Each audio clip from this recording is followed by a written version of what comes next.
Boy, I love these Paul Barron interviews. Every now and then the truth slips out.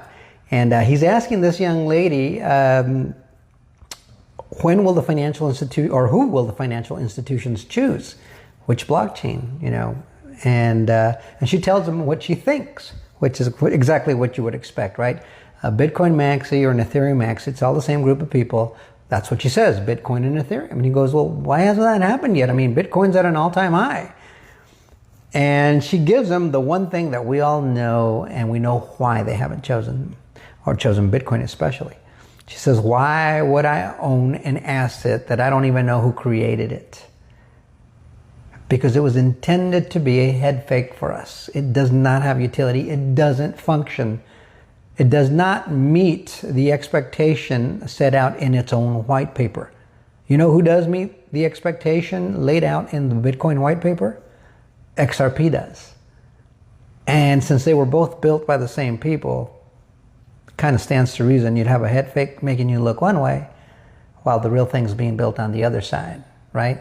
And then they put together this frivolous lawsuit from the SEC, not really to punish Ripple, because I always thought they were in bed together, Ripple and the SEC, because just some of these things seemed odd, the things that would occur. But maybe by design, so that in that way they could give that one blockchain legal regulatory clarity, make the world believe that our own government wasn't on board with Ripple, and that may endear the world to say, well, you know, that might be a solution for us too. And guess what? They got legal regulatory clarity. I guess we can jump into that one. That's something maybe we can all agree on. I don't know. Maybe it's a psychological thing. I don't know. What I do know is banks have already chosen, and it is XRP. If you look back at our videos, you're going to know that. You're going to see it. And there's those 1,700 NDAs that Bitcoin doesn't have, Ethereum doesn't have. Who does Ripple have those non-disclosure agreements with?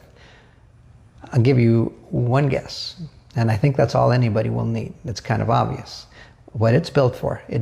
Ripple just filed for that OCC bank charter. They filed for that Fed master account. They've got stable coins, right? RLUSD.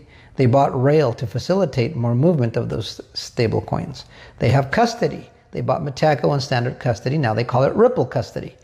And the custody isn't to come and say, hey, you know, Mr. Retail Consumer, let me custody your stuff.